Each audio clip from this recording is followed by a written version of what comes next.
오늘 말씀은 욥기서 2장 1절에서 13절 최악 중에 빛나는 신앙인 욥이라고 하는 제목을 가지고 하나님의 말씀을 보도록 하겠습니다. 욥기서 2장 1절에서 13절에 보면은 이미 욥기서 1장에 나왔던 장면이 또 한 번 나옵니다. 1절에 보면 또 하루는 하나님의 아들들이 와서 여호와 앞에 서고 사탄들 그들 가운데 와서 여호와 앞에 서니라고 말합니다. 앞에 이 비교를 좀 해보면 이렇습니다. 하루는 하나님의 아들들이 와서 여호와 앞에 서고 사탄도 그들 가운데 와서 여호와 앞에 서니라고 얘기하고 있고요. 1장 6절에서 하나 더해진 것들은 여호와 앞에 서니라고 하는 표현인데요. 원래 같은 표현이고요. 여기 보면 하루는 하나님의 아들들이 와서 여호와 앞에 섰고라고 했는데 서다라는 그 단어가 1장 6절에는 생략이 돼 있어요. 그래서 사탄도 그들 가운데 여호와 앞에 와서 여호와 앞에 선지라라고 하는 표현인데 그분들이 생략되어 있는 것을 2장 1절에서는 조금 다 완전히 써 놓은 것을 보게 되고요. 1장 6절과 2장 1절은 같고 1장 7절 말씀하고 2장 2절은 동일한 본문을 얘기하고 있습니다. 8절에도 8절과 1장 8절과 2장 3절 말씀도 다 같은데 뒷부분만 틀리죠. 내가 나를 충동하여 까닭없이 그를 치게 하였어도 그가 여전히 그의 온전함을 굳게 지켰느니라 하면서 욥이 정말 어려움 중에서도 하나님의 영광이 되었던 삶들을 잘 보여주고 있습니다. 그 충동하여 했던 것들 중에 하나가 사탄이 욥을 어찌 까닭없이 하나님을 경외하리까 하면서 1장 9절에 말씀한 것처럼 소유물을 치면은 그 모든 소유를 치면은 틀림없이 주를 향하여 욕하지 않겠나이까 라고 얘기했을 때 그가 확신을 가졌어요. 확신을 가졌는데 하나님께서는 어떻게 했습니까? 그의 몸에는 내 손을 대지 말라라고 했고요. 이번에는 그의 뼈와 살을 치소서라고 하면서 뭐라면 그의 생명을 해하지 말라라고 얘기를 합니다. 자, 그 장면들을 이 앞에서 좀 더 자세히 살펴봤으면 좋겠어요. 사탄이 여호와께 대답하되 이 3절 말씀을 보니까 자기의 온전함을 굳게 지키니까 사탄이 또다시 이 부분을 가지고 이야기를 하고 있어요. 사탄이 여호와께 대답해 이르되 가죽으로 가죽을 바꾸니, 이거는 분명히 당시의 그 속담 같은데 의미가 참 애매해요. 가죽으로 가죽을 바꾼다라는 말인데 그것을 그래서 애매할까 봐 뒤에 설명을 해준 거예요. 사람이 그 모든 소유물로 자기 생명을 바꿀지라.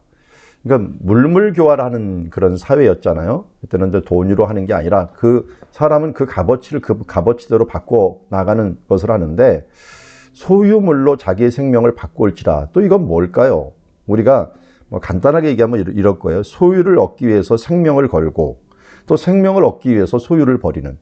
그러니까 우리 어르신들이 그런 말을 하더라고요. 젊었을 때는 소유를 얻기 위해 돈을 벌기 위해서 건강을 해치고, 그리고 늙어서는 건강을 위해서 돈을 소비한다라고 하는 말을 하는 것을 들었습니다. 우리 인생이 좀 그런 것 같습니다. 젊었을 때는 그야말로 이 소유물을 더 얻기 위해서 옷만 바쳐갖고 피곤한 줄도 모르고 몸을 해치면서 일을 했다가 또 나이 들어서는 그것 때문에 몸이 또 상하니까 벌어놓았던 소유물로 돈을 가지고 또 자기 건강 지키느라고 애쓰는 우리들의 모습을 이 사탄이 또 그 옛날부터 잘 알았던 거예요. 가죽으로 가죽을 바꾼다는 것은 소유물로 생명을 바꾸고 생명으로 또 소유로 생명을 소유로 또 소비하면서 바꾼다라고 하는 그런 표현들을 쓰고 있습니다. 이걸 왜 사탄이 썼을까요?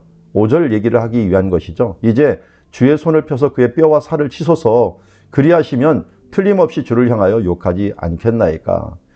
한마디로 그가 아직도 소유를 가질 수 있는 그 건강이 있기 때문에 가능한 거 아닙니까? 건강까지도 치면은 이제 모든 것들을 가진 것을 잃어버리는 건 아닙니까? 우리 하는 말이 있죠. 돈을 잃는 것보다 건강을 잃는 것들은 거의 다를 잃는 거나 마찬가지다라고 하는 우리 표현이 있는 것처럼 정말 돈을 잃는 것은 하찮은 것 같고 건강을 잃는 것은 굉장히 큰 것 같습니다. 그런데 우리 젊었을 때는 또 어때요? 건강은 있지만 돈은 없어갖고 또 그것 때문에 힘들어 하잖아요. 그래서 사탄은 그것들을 너무 잘 알고 있으니까 이 소유와 생명을 모두 다 치라, 건강을 모두 쳐라 라고 하는 부분들을 하나님께 요청을 하고 있는 것이죠. 그래서 어떻게 합니까? 여호와께서 사탄에게 이르시되 내가 그를 내 손에 맡겨놓으라. 다만 그의 생명은 해하지 말지니라 하면서 하나님께서 사탄이 말하는 것들이 뭐 틀리지는 않았어요. 이게 사탄이 참소하는 자라고 하잖아요. 정말 틀리지는 않았지만 우리들의 약점과 어떻게든지 더 안 좋게 부정적으로 우리들을 이끌고 가는 모습들은 여전히 지금이나 사탄은 우리들의 약점을 가지고 참소하는 자로 서 있다 하는 것들을 우리가 잊지 말아야 됩니다. 그래서 7절 사탄이 이에 여호와 앞에서 물러가 욥을 쳐서라고 얘기합니다. 자, 우리 큰 그림을 다시 한번 보죠. 욥이 이 땅에 살았지만 이 땅에 있는 모습들을 잘 살펴보고 두루 살펴보는 존재가 천사들입니다. 사탄은 그 당시도 천사였죠. 천사들이 이것을 보고 어떻게 해요?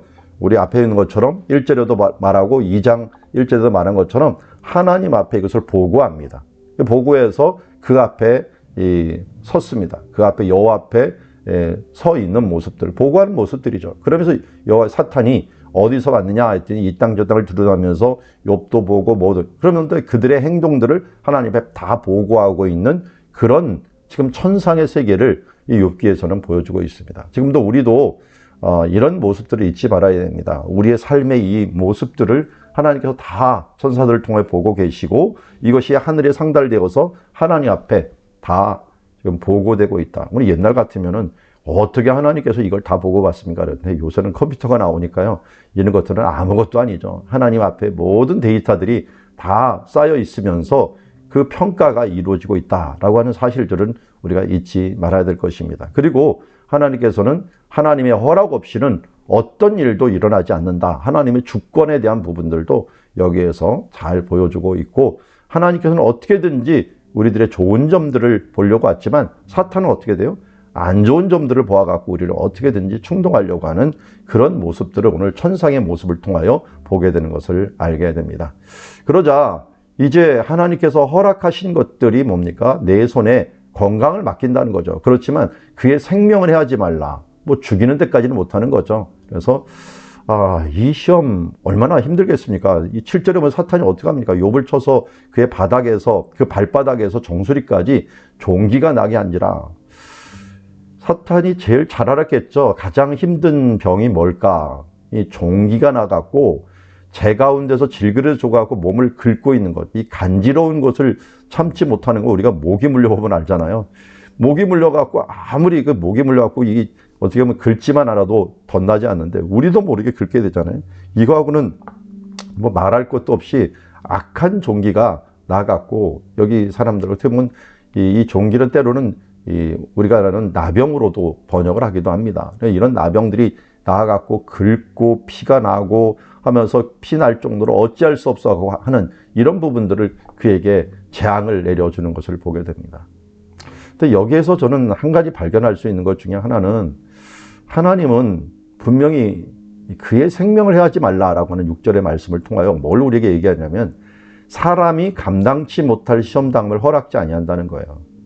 그러니까 한마디로 다른 말로 생각하면 큰 환난이 왔다라고 하는 부분들에 있어서는 이 큰 환난이라고 하는 부분은 어떤 면에서 그의 신앙의 큼을 알려주는 거예요.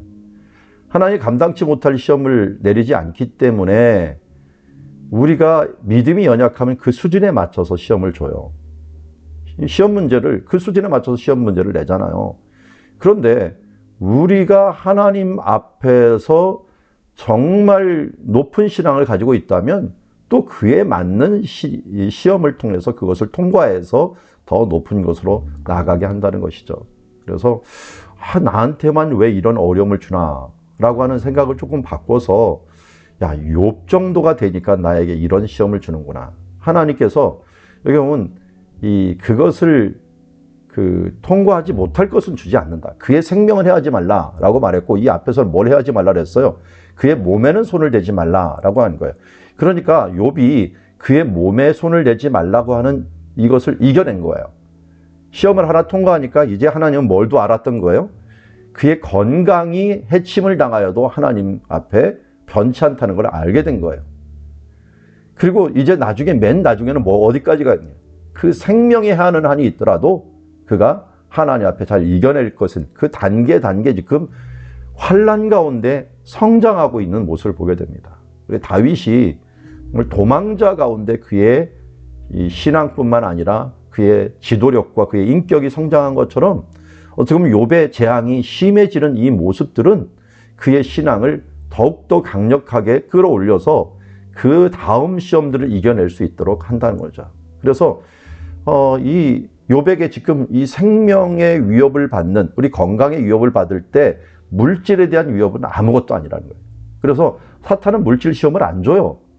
왜냐면 이미 물질을 뛰어넘은 사람한테는 이런 시험을 할 필요가 없기 때문에, 하나님도 그렇고 사탄도 그에게는 이것을 필요 없다는 걸 알고 있기 때문에. 그래서 어떤 면에서 이 장면을 통해서 내게 다가오는 시험이 내가 힘들게 여기는 부분들이 어떤 면에서 내 수준이다, 이것을 극복하기를 원하신다 라고 하는 것들을 오늘 말씀을 통하여 보면서 우리가 감당치 못할 시험당함을 허락지 아니하신다는 고린도서 10장의 말씀에 그 말씀을 다시 한번 기억하면서 욥도 이 수준에 맞는 시험을 주셨듯이 나에게도 그런 시험을 주신다라는 것을 알고, 또 하나 아주 귀한 진리 중에 하나는 이것을 뛰어넘으면 그것을 뛰어넘는 신앙을 가지면 그 문제는 하나도 그에게 문제가 되지 않는다라고 하는 부분들을 알려주고 있습니다. 자, 이렇게 어떤 면에서 건강에 대한 부분들을 극복을 했어요. 근데 10절부터 나오는 거는 건강보다 더 힘든, 어떻게 보면 마음의 건강이라고 할 수가 있죠. 이 부분들은 이 마음의 건강을 해치는 일들이 발생하게 되는 것들이 어떻게 보면 10절부터 계속되는, 욥기서 42장까지 계속되는 이런 모습이라고 할 수가 있습니다. 그만큼 우리가 육체적인 부분들보다는 정신적인 이 건강의 이 병에 해당하는 것들이 정말 중요하다 하는 것들을 오늘 말하는 것이라 할 수 있습니다. 10절 보죠. 먼저 그가 이르되, 그대, 9절부터 보죠. 그의 아내가 그에게 이르되 당신이 그래도 이 자기의 온전함을 굳게 지키느냐, 하나님을 욕하고 죽으라 라고 말씀하고 있습니다. 여기 보면은 이 아내는 1차 시험은 잘 이겨냈어요. 뭐 소유가 없고 자녀들까지 죽었는데도 불구하고 울고서 같이 남편과 함께 하면서 잘 이겨냈는데, 이 아내는 이것까지, 이 병까지 들어갔고 이제 남편이 병까지 들어가서 소망이 없어진 거예요. 뭐 다시 재기할 수 있는 소망이 안 보여지는 거예요. 그러니까 어떻게 돼요? 여기서 당신이 그래도 자기 온전함을 굳게 지키느냐라고 하면서 비아냥거리죠. 그래서 이 그래도라고 하는 말이 오드카라고 하는 말인데, 오드가 뭐 조금 더, 뭐 더하다. 그래서 그 이스라엘에서 굉장히 많이 쓰는 오드 좀 더 줘요 할 때 오드 이렇게 쓰는데, 오드 그래도 내가 뭐 더욱더 자기의 온전함을 굳게 지키느냐, 이 굳게 지키느냐가 참 대단한 것 같아요. 이 굳게 이 부분들을 지켜나가는, 굳게 붙잡고 나가는 이 부분들이 너에게 있을 수 있느냐라고 하면서 그가 하나님 앞에 순전함을 굳게 지키는 모습을 본 거예요. 참 우리가 이 환난 중에 그의 신앙이 정말 빛나게 되는데, 여기에서도 바로 그런 모습이라고 할 수가 있죠. 이게 굳게 지킨다라는 것은 하자크라는 말을 써요. 하자크라는 것은 스트롱이라고 하는 단어를 쓰고 있는데, 비스트롱이라는데, 내가 내 온전함을 또 이렇게 온전하게 강하게 하느냐라고 하면서 옆에 보기에도 참 대단한 모습이에요. 그런데 아내 보기에는 그게 정말 보기 싫었던 거죠. 하나님을 어떻게 욕하고 차라리 죽어버리는 게 낫지 않느냐라고 할 정도였습니다. 그렇게 다 잃어버리고 자식 잃어버리고 정말 건강 잃어버리면 하나님을 욕하고 죽이라 이런 거였는데요. 여기서 한 가지 원어의 재밌는 모습을 하나 보여드릴게요. 여기 보면은 하나님을 욕하다라고 하는 말이 나오잖아요.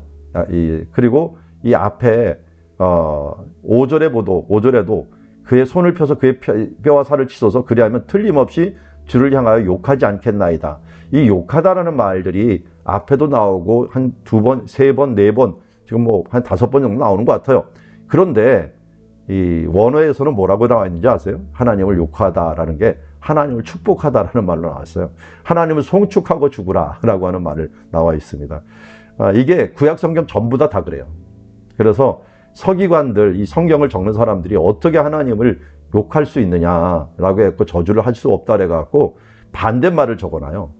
그리고 문장 전체 흐름을 따라서 이것은 하나님을 송축한다, 하나님을 축복한다라고 표현을 하면은 알아서 너는 이 사람이 하나님을 욕한다라고 하는 표현으로 알아들어라 라고 하면서 이 서기관들이 성경을 기록하면서 말을 반대말로 적어놓고서 너희들이 의미는 반대로 하라 할 정도로 하나님을 경외하는 마음이 정말 많이 녹아나는 게 이 성경 기록자들입니다. 이 서기관들에게 있을 정도로 참 대단한 하나님의 경외심을 갖고 있다. 그래서 여호와 이름을 망령되이 일컫지 말라라고 했는데 그 말씀대로 성경을 적어놨다라는 것들도 우리가 기억을 해주시면 좋겠습니다. 10절 말씀 보면 이 아내에 대한 말에 대해서 얘기를 합니다. 내가 하나님 앞에 그 탐이라고 하는 그 온전함, 이 부분들, 이 완전함, 이 부분들을 내가 이렇게 굳게 잡는 것, 그에 대한 얘기를 하는 거예요. 그대의 말이 한 어리석은 여자의 말 같도다. 우리가 하나님께 복을 받았은즉 화도 받지 않겠느냐 하고 이 일에 욥이 입술로 범죄하지 않았다. 그렇죠? 이 복을 받았은즉 화도 받지 않겠느냐라고 했는데 이미 욥이 그 앞에서도 이야기한 말씀이 이 말씀이죠. 이 하나님 소유물을 모두 가져갔을 때도 어떻게 얘기했습니까? 그가 내가 모태에서 알몸으로 나왔사온즉 또한 알몸으로 그에게 돌아갈지라. 그러면서 고백을 했죠. 주신 이도 여호와시요 거두신 이도 여호와시오니 여호와 이름이 찬송을 받으실지니이다 하면서 고백을 합니다. 주신 이도 하나님이시며 거둬가실 이도 하나님이야. 절대적으로 하나님의 것이라고 하는 하나님의 주권을 인정한 거죠. 여기서도 마찬가지예요. 하나님의 주권과 하나님의 섭리를 인정하는 이 고백을 합니다. 하나님께서 복을 주실 때도 있고요. 화를 주실 때도 있다. 그런데 복을 주실 때만 감사하지 말고 화를 주실 때도 하나님의 온전함을 믿고 하나님을 찬양하라라고 말하고 있는 거죠. 그래서 환난 가운데 즐거워하라라고 하는 이 말씀하고 똑같은 맥을 가진다고 할 수가 있습니다. 그래서 사도 바울은 데살로니가전서에서 뭐라 합니까? 항상 기뻐하라. 그리고 이 범사에 감사하라. 이걸 가능하게 하는 게 뭐예요? 가운데 그러기 때문에 쉬지 말고 기도하라. 쉬지 말고 기도하면 뭘 볼 수가 있는 거예요? 하나님의 섭리를 볼 수가 있고 하나님이 어떤 분이라는 걸 알 수가 있어요. 그래서 하나님께서 주신 이도 하나님이시고 또 가져가신 이도 하나님이시며 복을 주시는 이도 하나님이시오 화를 또한 주신 이도 하나님이시다는 사실들을 알고 우리는 하나님을 찬양하고 하나님을 감사하며 나갈지어다. 자, 여기에 숨겨져 있는 게 뭡니까? 하나님께서 화를 주시지만 하나님을 사랑하는 자, 그 뜻대로 부르심을 입은 자들에게는 모든 것이 합력하여 선을 이루신다라고 하는 그런 비밀이 속해 있죠. 그러다 보니까 우리는 알 수가 없어요. 복을 주는 것이 때로는 저주가 될 수도 있고 또 화를 주는 것이 또 복이 될 수도 있는 것이죠. 하나님께서 합력하여 선을 이루시기 때문에 주실 때도 있고 거둬가실 때도 있고 또 세상에 복을 주실 때도 있고 세상에 화를 주실 때도 있지만 우리가 해야 되는 것 중에 하나는 모두 하나님께 감사하며 하나님의 영광 돌리는 삶을 살아나가야 될 줄 믿습니다. 이때 함께 찾아온 친구가 욥의 세 친구예요. 욥의 세 친구가 모든 재앙이 그에게 내렸다 함을 듣고 각각 자기 지역에서부터 이르렀습니다. 대만 사람 엘리바스, 수앗 사람 빌닷, 나아마 사람 소발, 앞으로도 이 사람 계속적으로 등장하죠. 온 이유가 뭡니까? 욥을 위문하고 위로하려 하여 서로 약속하여 오는 아주 좋은 친구였습니다. 그런데 봤더니 눈을 들어서 멀리 욥을 바라보니까 욥이 욥인 줄 알아보기도 힘들게 되었죠. 알기 어렵게 되었으므로 그들이 일제히 소리질러 울릅니다. 각각 그의 겉옷을 찢습니다. 하늘을 향해 티끌을 날려 자기의 머리에 뿌립니다. 어떻게 보면 욥이 자기 자녀들이 죽었고 자기 소유가 다 없어진 걸 알고서 행했던 모습하고 똑같이 합니다. 그러면서 13절에 보면 밤낮 7일 동안 그와 함께 땅에 앉았으나 욥의 고통이 심함을 보므로 그에게 한마디도 말하는 자가 없었더라. 욥의 친구들과 욥과 가장 다른 점은 무엇입니까? 욥이 모든 재앙을 당했을 때 어떻게 했어요? 그가 1장 20절에 오면 욥이 일어나 겉옷을 찢고 머리털을 밀고 이거는 친구들하고 똑같은 것 같아요. 땅에 엎드려 예배했다라고 했는데 그런 부분들은 여기에는 없는 것 같아요. 그러니까 이 친구들이 여기 복선이 깔려 있어요. 욥은 어렵고 힘든 가운데서도 하나님을 경배하는 삶들이 있었다면 이 친구들은 어렵고 힘들 때는 하나님을 경배하지 않는 거예요. 그때는 그냥 슬퍼하는 거예요. 힘든 것에 그냥 거기서 머물고 있는 거예요. 이거 고통의 심함을 보고서 함께 있는 이 세 친구들 대단한 거예요. 그것도 7일 동안이에요. 그렇지만 욥이 더 대단한 것은 이런 상황에도 하나님을 원망하는 게 아니라 하나님께 찬양을 받고 하나님의 이름이 영광을 받을지어다 하면서 이 찬양을 드렸다라고 하는 부분들은 참으로 하나님의 여호와의 이름이 찬송을 받을지라는 것, 이들을 뛰어넘는 신앙을 가졌다라는 것을 보게 됩니다. 여러분, 이 신앙, 환난 중에서도 주님을 기뻐하고 찬양하지 않다 보니까 어떻게 됩니까? 이 뒤에 12절과 13절에 깔려있는 이 복선 가운데 앞으로 3장부터 계속 나오는 것들은 하나님이 복을 주실 때는 감사하지만 화를 주실 때는 뭔가 문제가 있는 것이기 때문에 회개하고 너는 그 가운데서 하나님 영광을 돌리는 것, 하나님을 찬송을 돌리는 게 아니라 빨리 회개하고 돌아와야 되고 하는 부분으로 이게 계속 가는 게 12에서 13절에 깔려있는 복선이라고 할 수가 있습니다. 자, 대단하지만 그러나 욥처럼 온전하지는 못했다. 자, 우리는 대단한 사람이 되지 말고요. 제가 책 하나 봤는데 거기에 보면 이 좋은 기업이 되지 말고 위대한 기업이 되어라 라고 하는데요. 좋은 사람으로 우리가 충분하지 않습니다. 하나님께서는 온전한 사람을 요구하고 있습니다. 우리가 복을 받을 때만 하나님을 찬양하는 자가 아니라 환난 중에서도 하나님을 찬양할 줄 아는 사람들. 그래서 주신 이도 하나님이시오, 가져가리시도 하나님이시오, 또 우리가 하나님께서 복을 주신 이도 하나님이시오, 화를 주시도 하나님이시며 그분께 그 여호와의 이름이 영광을 받을지어다 하면서 찬양할 수 있는 그런 한 단계 높은 그 신앙으로 더 발전하는 우리가 되기를 원합니다. 그렇기 때문에 우리의 신앙은 결국 최악 중에 빛나는 거죠. 그 사람이 환난이 일어나면은 그 사람이 어떤 사람인가 하는 부분들을 알려주게 되죠. 그래서 최악 중에 빛나는 신앙인이 되자라고 말하면 똑같이 살아가지만 나중에는 문제가 되는 모습을 보게 됩니다.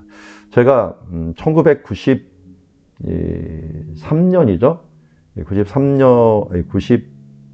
92년이군요. 2년에 이스라엘을 갔어요. 이스라엘 갔는데 저를 이제 낮에는 일하고 밤에는 공부하는 그런 시간을 가졌는데요. 이 공부하고 가르치러 온 그 교사 중에 이제 2명이 있었는데 그 중에 한 명이 자기는 이 땅에서 태어나고 자란 사람이다. 그래서 그런 사람들은 짜브라라 해갖고 어떻게 보면 선인장 같은 사람들이다라고 표현하는데요. 그러면 자기 할아버지 얘기를 하더라고요. 자기 할아버지가 헤브론에서 살았는데 이게 이스라엘이 1948년에 독립전쟁이 일어나니까 무슨 일이 벌어지냐면 그동안 유대인들하고 아랍인들하고 같이 섞여 살았대요. 그때는 이웃끼리 서로 교류하고 전혀 문제가 없었답니다. 그런데 독립전쟁, 유대인들이 이제 독립전쟁을 딱 일어나니까 그때 섞여 살았던 사람들이 갑자기 쫙 갈라지면서 정말 처천지의 원수가 된다는 거예요. 그러니까 전쟁이 일어나고 이게 심판이라고 하는 자리가 일어나니까 정말 이 사람이 어떤 사람인가 하는 부분들이 보이게 된다는 거예요. 여러분, 심판과 구원은 동시에 일어나는 거죠. 사람들이 버림을 받는 것과 또 택함을 받는 것이 동시에 일어납니다. 그게 언제 일어날까요? 심판 중에 일어납니다. 최악 중에 빛나는 신앙이 되는 거죠. 자, 우리가 환난 중에 우리는 어떤 사람인가 하는 정체성이 나타나게 된다는 걸 우리가 잊지를 맙시다. 하늘에서는 어떻게든 사탄이 우리들을 넘어뜨리려고 하고 있는 것을 보게 됩니다. 그래서 우리가 하늘에 참소가 있었다는 것은 하늘을 볼 줄 아는 눈이 있어야 됩니다. 전체를 볼 줄 아는 눈. 열왕기상 22장 19절에 보면 미가야가 이렇게 얘기합니다. 그런즉 왕은 여호와의 말씀을 들어서 내가 보니 여호와께서 그의 보좌에 섰고 하늘의 만군이 그 좌우편에 모시고 섰는데 하면서 아합 왕이 자기에게 무엇을 물어보니까 미가야는 아합 왕을 향한 하늘의 계획을 본 거예요.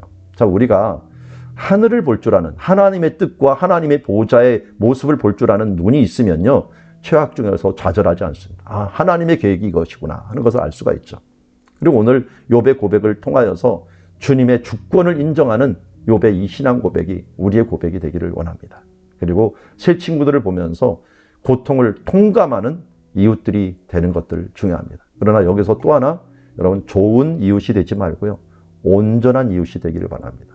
좋은 신앙인에서 위대한 신앙인으로 나아갈 수 있는 주님의 자녀가 되기를 원합니다. 그래서 1단계 시험, 2단계 시험에서 한층 한층 성장하면서 나중에는 우리의 생명도 하나님의 것입니다 하면서 욥처럼 정말 빛나는 신앙인들이 되기를 원합니다. 그래서 2장 10절에 우리가 하나님께 복을 받았은 즉 화도 받지 않겠느냐. 1장 21절에 주신 이도 여호와시요 거두신 이도 여호와시니 여호와 이름이 찬송을 받을지어다 하는 그 신앙으로 빛나는 주의 자녀들이 되기를 주의 이름으로 축원합니다.